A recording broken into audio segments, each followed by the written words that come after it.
Yes, what's good, everybody? We are here live, Blue Wire Studio. I got the boss man with me. What's up, bro? What's going on, man? It's been a good weekend. It's my first time out in Vegas. Well, not really. No, I'm saying since 2017. So it's been That's right. like you've been back way more times than I have, but it was cool, man. It's been fun. It's been a good weekend. It's your first weekend for a fight weekend, too. Yeah, in Vegas. Yep. What'd you think? I think it lived up to the hype. We went to the weigh-ins as soon as we got off the plane on Friday afternoon.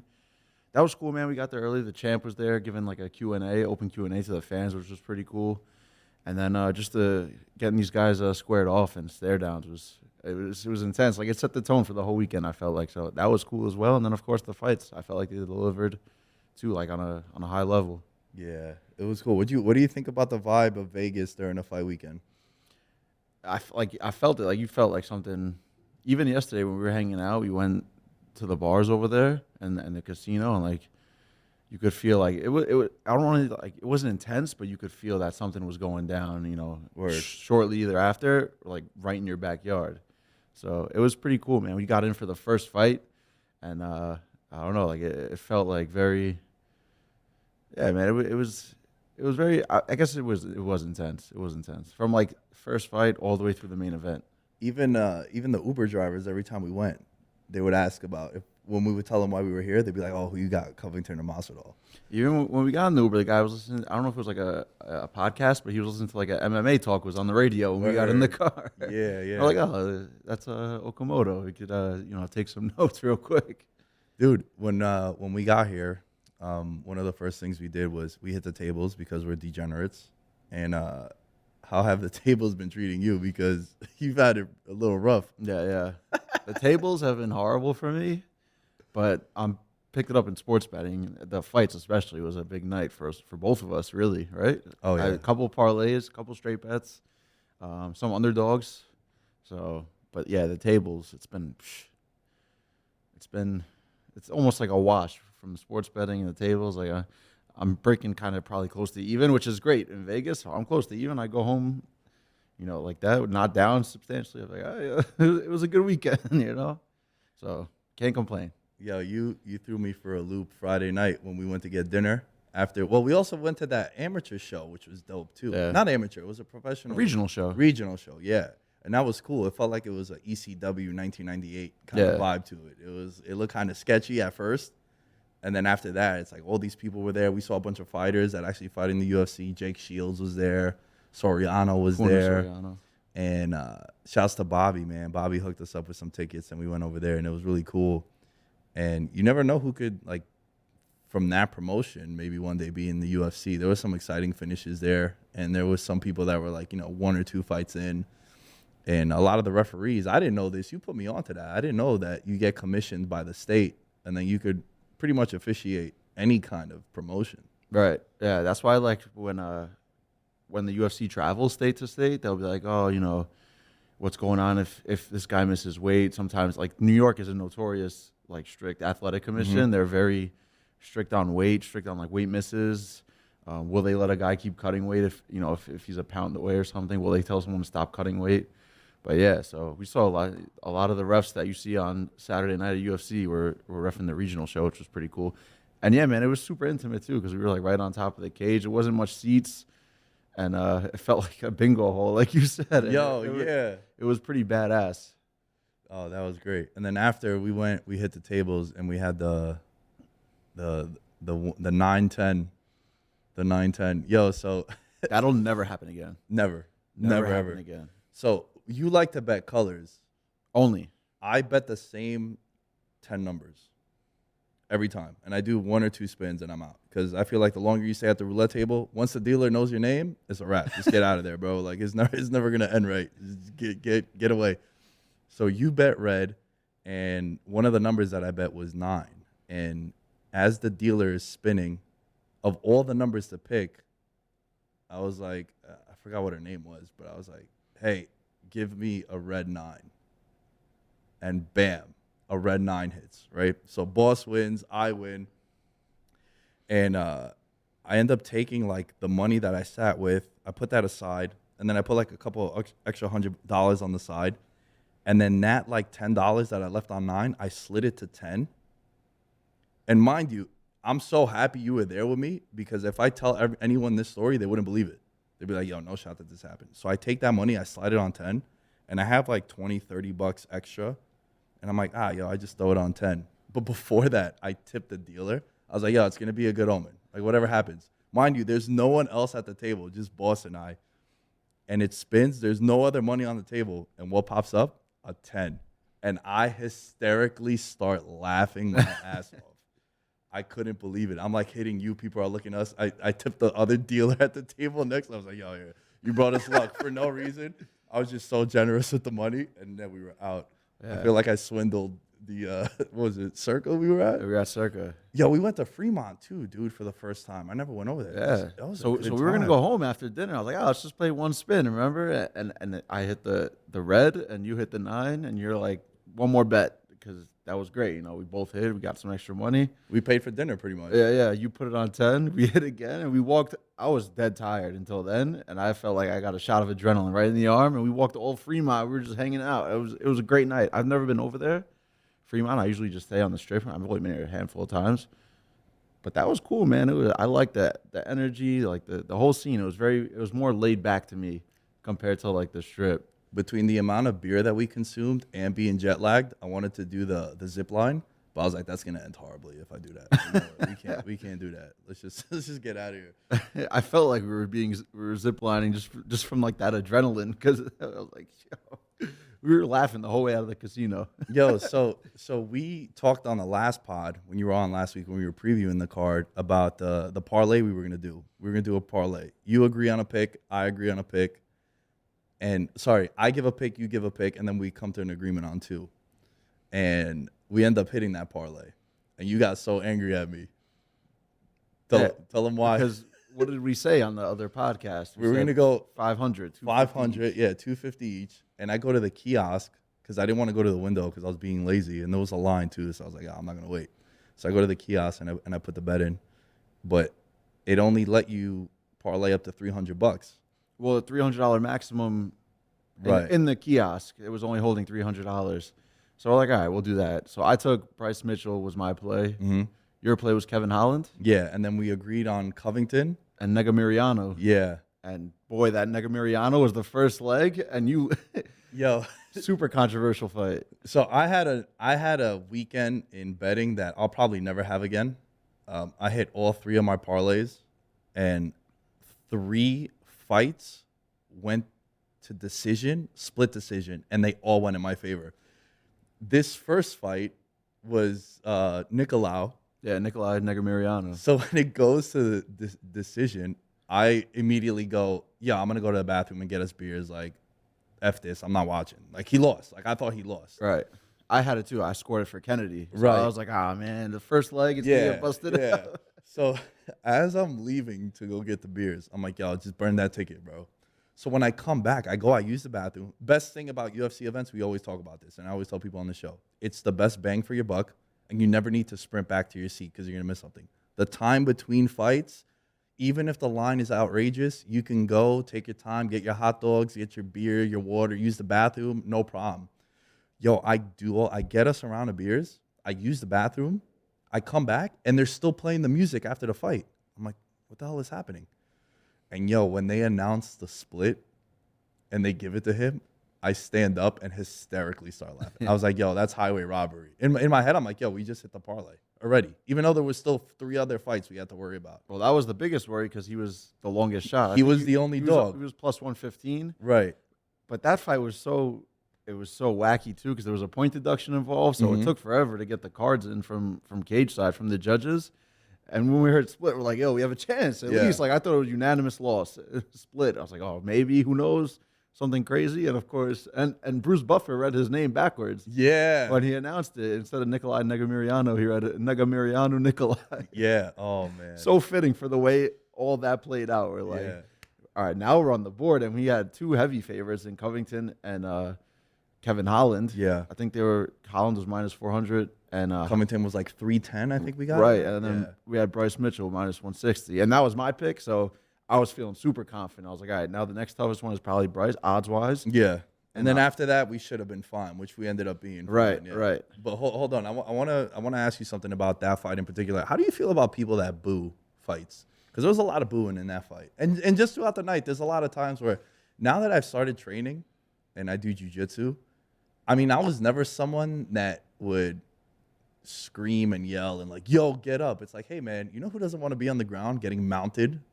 That guy or that girl. They don't want to be there, right? So I was never someone that booed. When I started training, now I was like, I'm definitely never gonna boo, right? Like, never gonna happen. But how do you feel about when people boo and shit? I mean, I don't boo either myself. Right. Like, when I first started watching, I'd be like, oh, this fight sucks. It's boring. Like, he's laying on him. Can they stand him up? Can they do something? Like, even, when you're at the arena, you'll hear fans, they'll be yelling at the ref to stand it up when it just got into the grappling exchange. And it could be like a dominant position, or it could be deep on a single leg. And they'll be like, oh, separate them, stand them up. And it's like, nah, man. Like, this is mixed martial arts. This isn't just kickboxing or Muay Thai. Like, this is wrestling, jiu-jitsu. So you got to let it play out for a minute, couple minutes. There was some separations. I mean, I forgot which fight, the Negamiriano fight. Yeah, right? yeah. They were That's what's right. conversation sense. They were on the fence in neutral position, and there wasn't much action being thrown. But Mark Goddard let it go for 30 seconds, 40 seconds, and then he'd step in and be like, separate back to the middle. So yeah, I think it's cheesy if you boo a fight, but I mean, what can you do? How much alcohol is being consumed, and how long is the event? Those events are like 6 hours if you're in there from the first fight on. So, how much better is it watching a card in Vegas as opposed to the ones we go to in New York? The energy is just different. But I also mean for the time. Oh my God, that is the greatest thing ever. The fights are done here. I think we got out at like 9:30. Yeah. And I was like, well, we went to the MSG card in November, and we got to your car, which was 3 blocks away from MSG, at 1:45 in the morning. Amazing. It's the worst. Yo, I hate living in New York. And then driving through the city, because the garden's on the west side, driving through the city to get home. I didn't get home till 2:30. Yeah. Oh, man. Yeah, bro, that thing, I was like, I want to move out west. I was like, things are over at 10 o'clock. I've never lived in the West Coast. It's the best coast, though. Just as a sports fan, like, I need to be out here for reasonable times when games end. I think Mountain Time's the best one. I prefer Mountain. 2 hour, 1 hour difference from the West Coast. Right. But yeah, man, like just being able to get out, and then you could, like, it's basically your night is just starting after the UFC card, because you can go out, have a drink, you can go back to wherever you're staying, change up, get ready for the night. You could go have a dinner. There's so many different options. Whereas when we go back home on the East Coast, it's 1:45 in the morning. You've been at the card for 6 hours, and you're beat. And you're just like, I want to go home. I don't even want to do anything at this point. Yeah, at that point, I just want to get my ass home. I'm not trying to do all that. But yeah, I want to start talking a little bit about the main card, and I want to approach it from a different standpoint. Like, a lot of the fights that we saw go down, I want to pick your brain and have the conversation of like what happens next for certain fighters. And I mean, I know it wasn't a main card fight, but Rodriguez, that was another one that went to a split decision. That was a fight we were really excited about. I feel like it lived up to the hype. Jan and Rodriguez, another fight that was big. I mean, I had Rodriguez on all my parlays, and she was like a -310 favorite.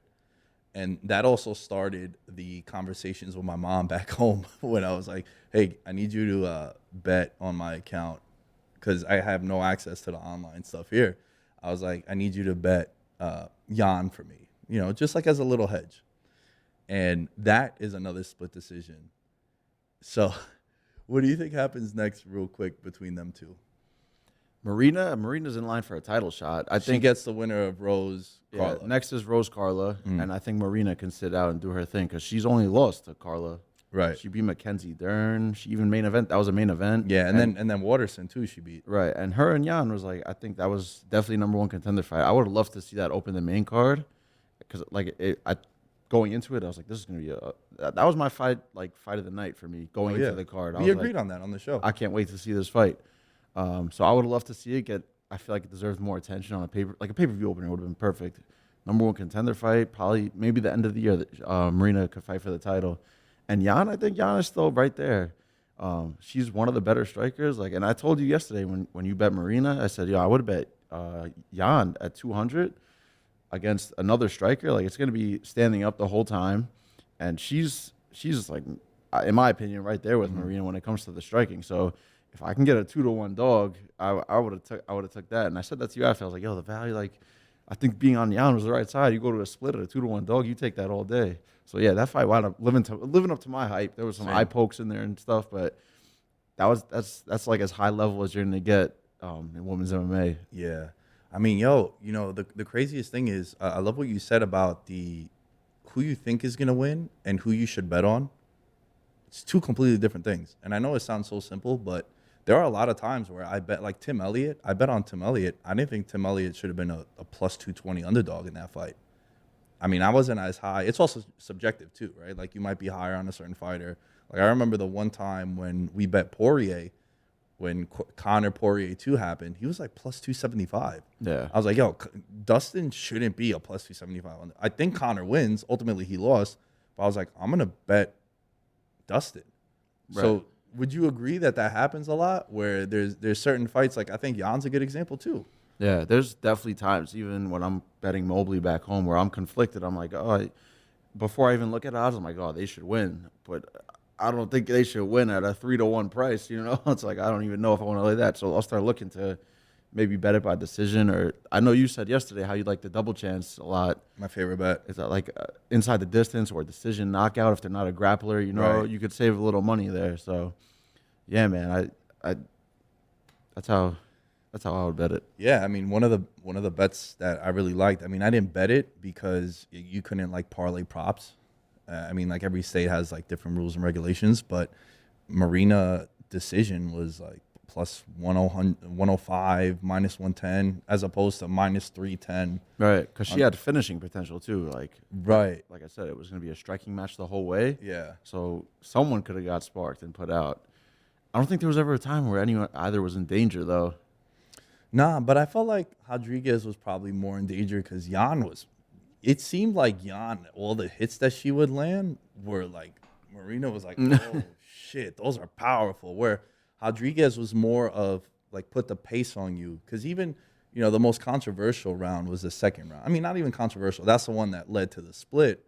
But in that one, I felt like she controlled center of the octagon. She dictated the pace. Right. She definitely had more volume in that second round, but she was getting it put on her with like Jan. I felt like had the power advantage for sure. When she was touching her up, it was very noticeable. Whereas, like you said, Marina was more pressure, and I'm gonna just keep touching you, touching you. You know, that's. But yeah, I scored it 2-1 for Marina. So yeah, I was. And lucky for you, it went through, and those tickets were alive. You were sweating that one out in the seat. I was grabbing my pulse. I was like, "Yo, are we good? We good?" God bless. All my tickets are tied to a 3-1 favor, and they're all about to go down. Yo, we were sitting behind. Well, we were sitting in front of Bryce Mitchell's like teammates or family, right? Because they were loud. And on their feet the whole fight, the whole time, and then they disappeared after the fight. Like they weren't behind us anymore. What do you think of Bryce Mitchell, dude? Because this was the biggest test for him. Edson is a problem. Edson's resume is, I mean, he's fought Felder, he's fought Gaethje, Habib, Burgos. Like he's fought the who's who. Yeah, and 45 and 55. Yeah. How crazy is it that at 55 he used to struggle to make weight, and now at 45, Aldo the same thing? I think we talked about this. Yeah, like these Brazilians, bro, their original weight they struggle to get to, and then they drop a weight further down, which usually it's the opposite, right? Usually from 155 you would go to 170, right? If you're having trouble at 155, and now they're making 145 and they look great. Yeah, not even that. As you get older, you're like, yo, I can't cut the weight no more. I got to go up a class, but they're doing it backwards, and they've had success, man. But yeah, I think Bryce Mitchell's legit. Like his grappling is, bro. But what about when he dropped him in the first round? We were both like, yo, how about his buddy behind us? He's like, my man Bryce. Like I know him. He just dropped Edson Barbosa. Like one of the greatest strikers in UFC history. Like that's big time right there. Like he must have said that 3 times. He was so in shock. He's like, my buddy just dropped Edson Barbosa in a fight. I was like, in my head, I'm like, 100% right, man. That's kind of crazy. That's wild. But his grappling won him that fight, though. Absolutely. His ground control, he kept him on the ground for how I didn't look at the stats, but if I had to guess, he probably had 8 minutes of ground time, and he was persistent with the takedowns. Even if one was getting stuff, he keeps coming. So his gas tank and his pressure, I think, is gonna make him. I think he has like top 5 potential. I don't know about championship potential, but he's gonna be a problem going forward. I would love to see him fight if I had to make like a next fight for him, like you said for Marina. I would love to see him fight Josh Emmett.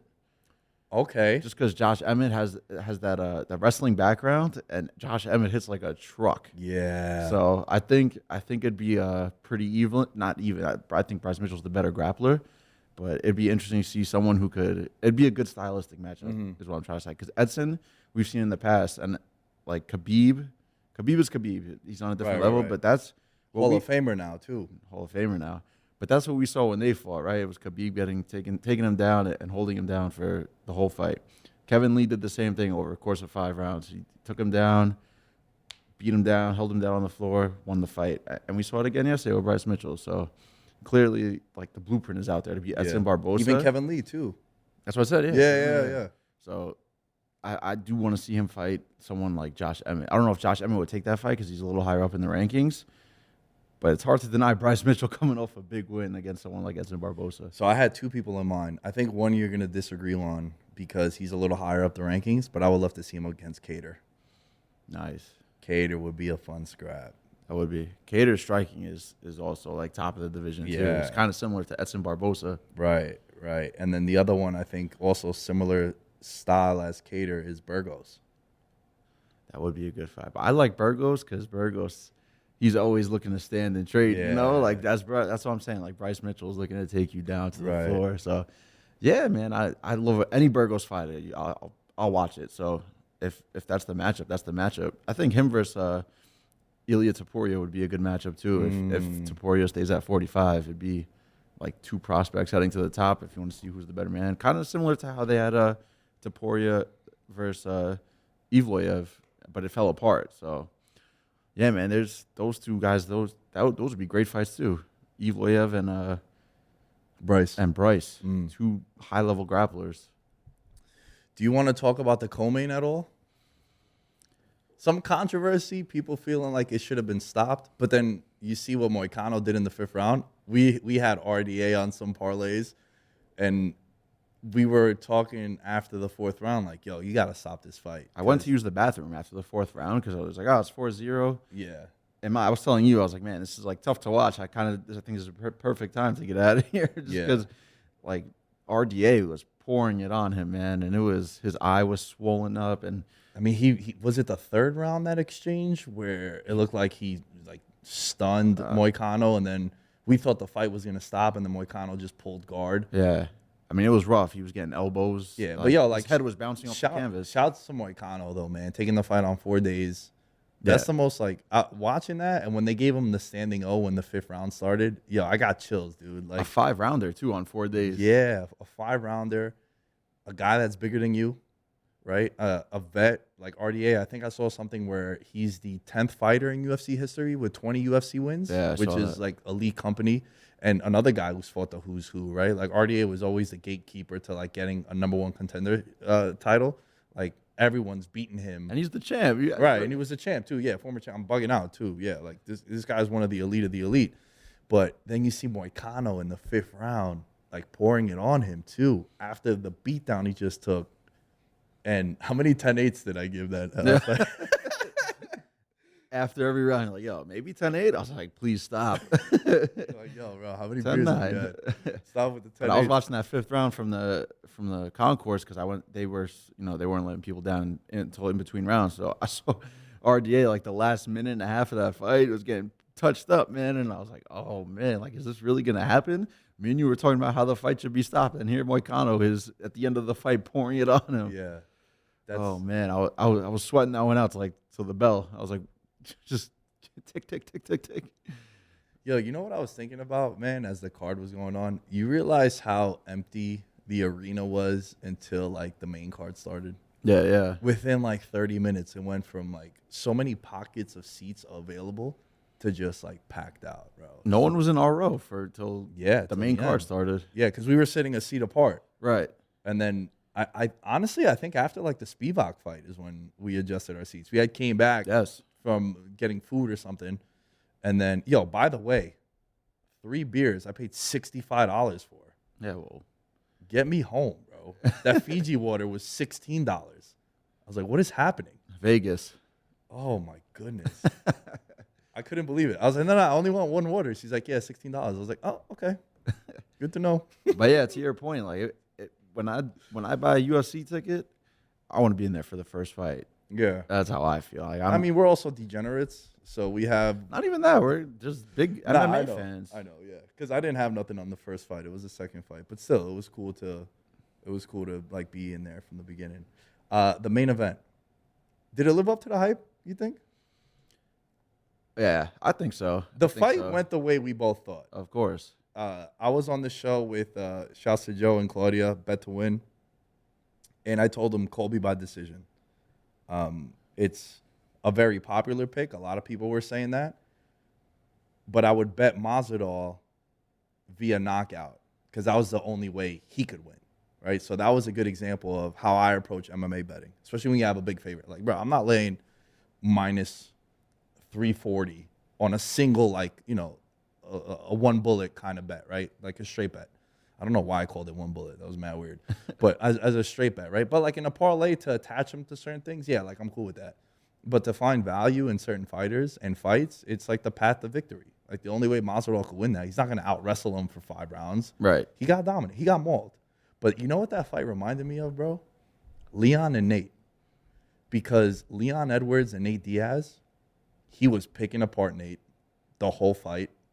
And then he has that one moment in the 5th round with a minute left where it's now the meme, right? Like he hits him with a Stockton slap, then the straight left, and then Leon's like dazed, and all Nate has to do is jump on him, but he's just pointing at him and laughing.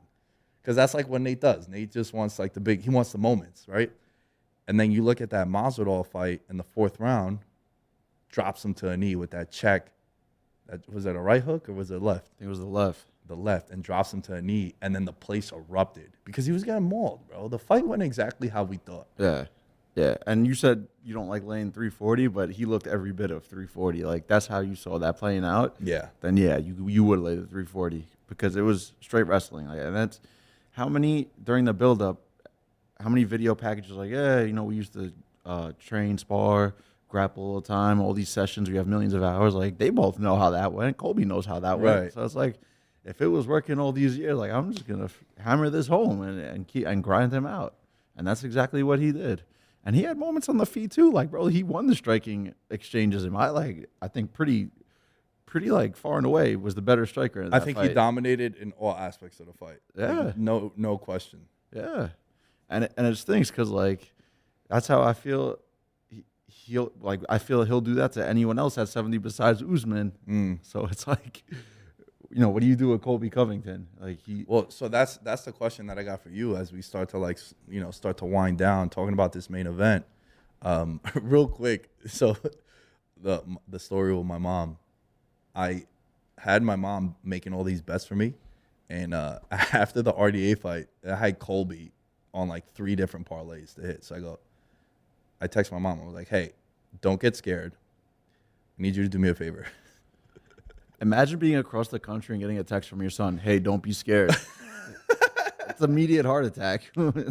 Yeah, I definitely didn't do Mom Dukes any favors. But I'm like, yo. But she knew like what, because mind you, it's also 12:30 back home. I was thinking about how we talked about that. So I text her and I said, hey, I might need you later tonight for the main event. And I go, hey, don't get scared. Trust me. I need you to put like $400 on Mazola. She calls me. And in Greek, just rips me wrestling promo. She's like, what the hell are you talking about? What do you think I am made out of money? I was like, Ma, relax, just do it.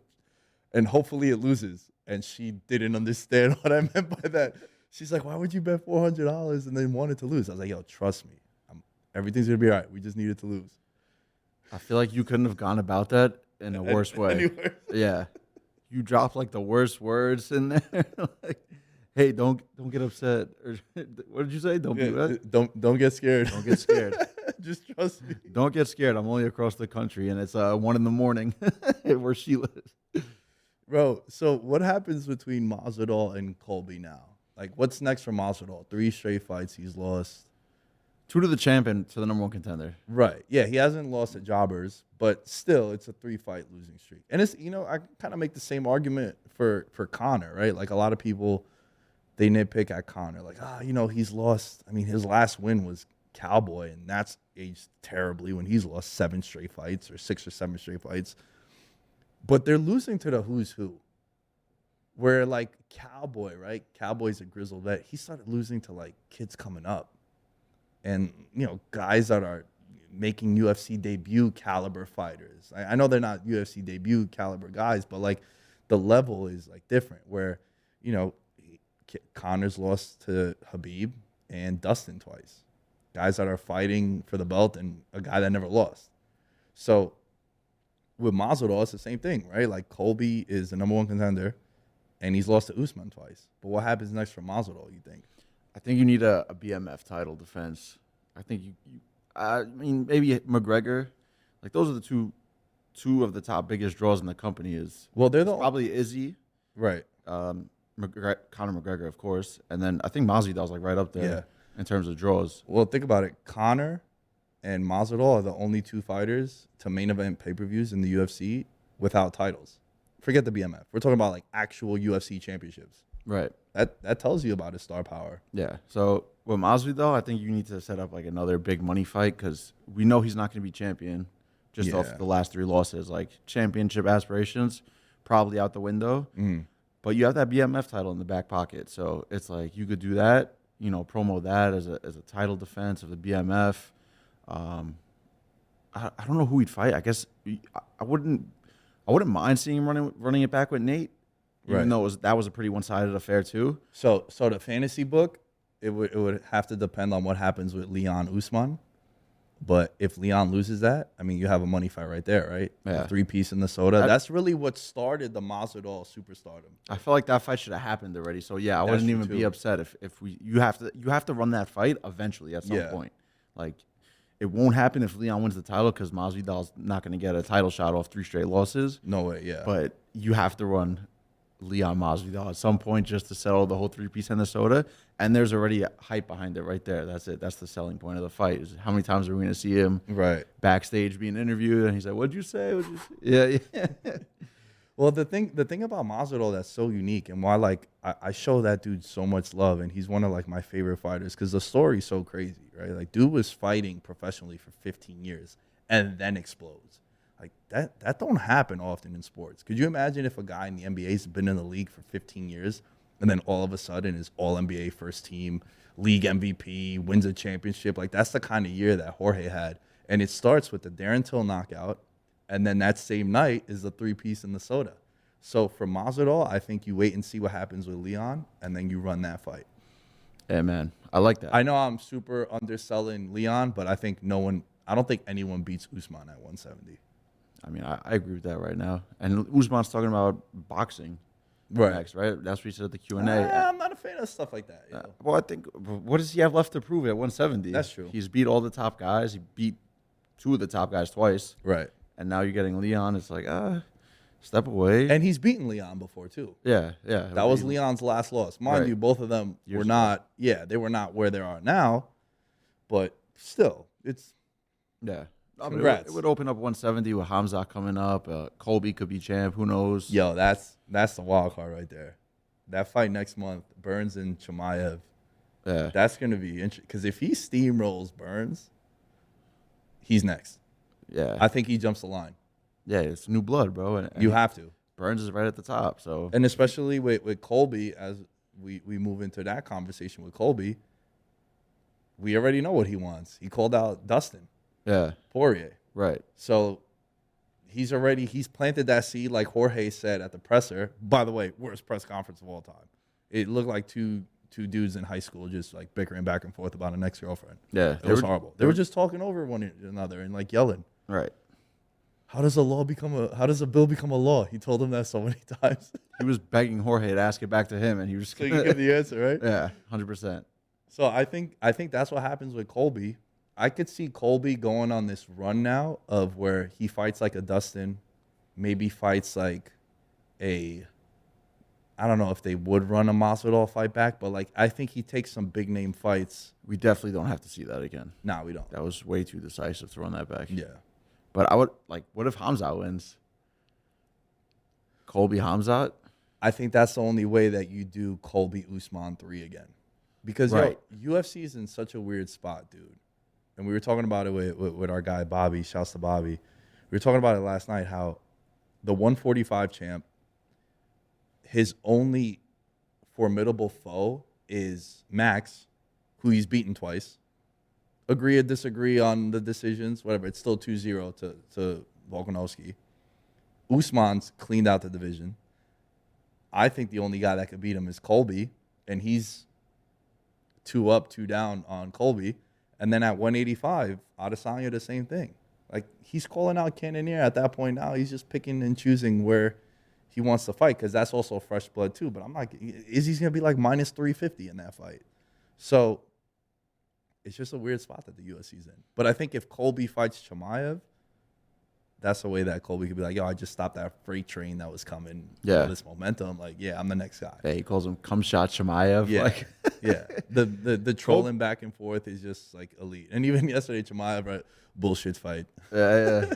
Bro, Colby can sell a fight, man. Whoever's ghostwriting for him it needs some work, but it's still good stuff. Like, that's straight out of your playbook, wrestling, bro. You eat that shit up. The best walkout in MMA, the Kurt Angle theme song. It is. And then the whole crowd is yelling, "You suck." Come on, Yo, bro. can't beat it. I told you this, man. Everything is wrestling. That's what it is. Colby gets exactly what he's looking for from everybody. Yeah. Everyone, like, it's played out, in my opinion. I think it's like, yeah, it's an act, but he plays it so well where it's like it still gets under guys' skin because like he does say some outlandish shit. Yeah. But he also gets all the reactions he's looking for. The Kurt Angle, "you suck." The reactions from Masvidal telling him, I'm going to break your face. They asked him yesterday after he lost, Masvidal in the cage, what was your game plan? Break his face. Yeah. Like, people want to legitimately hurt this guy because his character and this shit he's willing to say. So, he plays it perfect. So it's either Chimaev or the Poirier fight is another great money fight, former teammates. The shit he says about Poirier is over the top, and Poirier said it's on site for him. He wants to, like, I don't know if he would fight him sanctioned in a cage, but he says it's on site. So, well, if you remember, after Poirier lost to Khabib in Abu Dhabi, he got asked about Covington, and he's like, "Yo, I would never fight like Jorge." He's like, "I'm not a sellout like Colby." He's like, "Yo, he's just a bad dude. Like, no one likes him. No one cares about him. Like, he's on his own." So the seeds have been planted there too. It's cool, man. When you look back at like the trajectory of certain fights and how they come about. It's like, damn, when he said that, that's why he said that. Yeah, laying the Like, foundation. what the hell? Like, even if you look at like Adesanya Costa, them two were like, they came into the UFC around the same time, and it was like, them two are gonna cross paths at one point. And I feel like that's how it is with like Colby Dustin, Conor Nate again. Like, that's what I think happens to Conor next. I think they have that in the back pocket. Always that fight's always there. Last thing I want to ask you, fight week in July, we coming back or what? International fight would be a blast. We always talk about it in the group chat. We're like, this weekend was a super great time. Had a blast. There's so much things going on. It's like, why don't we come back in July? It's a little bit of ways away and nicer weather. We could plan it out. This was a little last minute. We threw it together. We're like, why not? But yeah, man, July would be. There's so much stuff going on. I mean, Vegas is Vegas, so to come out here to have that's like the event of the year for them is International Fight Week. There's so much going on from the Monday to the night of the fights, that Saturday. So, yeah, man, I would love to come back. All right, I got it on record now, so you can't sell out when I try to put this trip together. You heard that. We're coming back July 2nd. Hey, man, this was a fun weekend. We're still here for another night. Probably go get a nice steak dinner, stay away from the tables, because I don't want to give back everything I won. And that's usually how it goes. But this was cool. I hope we do this again. Come back out here for Vegas fights, because we just have to, bro. We go to all the cards. Me, you, Eric, Josh, we always go into all the cards. Yeah. And pretty much everyone but Eric's been on the show, so the audience knows exactly who I'm talking about. But this is cool, man. Social media, tell people where they can follow you. At Endovito27 on Twitter and the gram. And yeah, man, thanks for having me on the show again. It's always fun to chop it up. Oh, come on, bro. You're an OG for a reason, always. And no, people get excited when they hear from you on here. I don't got the Patreon list in front of me because I forgot about it. So I'll give you guys a shout out on the next episode. But at Nick Deas 10 is where you can find me. At Veterans Minimum is you can find everything for the show. And we'll catch you guys next time.